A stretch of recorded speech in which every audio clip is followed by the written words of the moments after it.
കുറച്ച് അപ്പുറത്തേക്ക് പോയി കഴിഞ്ഞാൽ കൃപാസനം ധ്യാന കേന്ദ്രമുണ്ട്.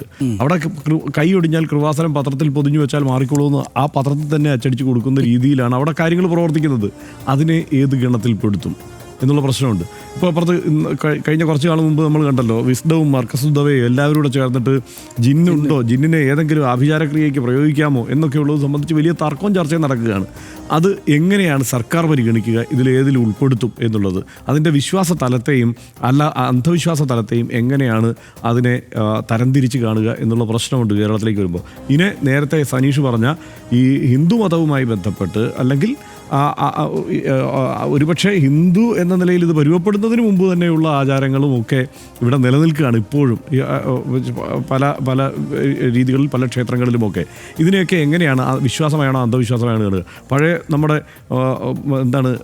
പഴയ പോക്കറ്റ് അഡ്വർടൈസ്മെൻറ്റിൽ വന്നിരുന്ന കുട്ടിച്ചാത്തന്മാരെല്ലാം ഇപ്പം വിഷ്ണുമായമാരായി മാറിയിട്ടുണ്ട്.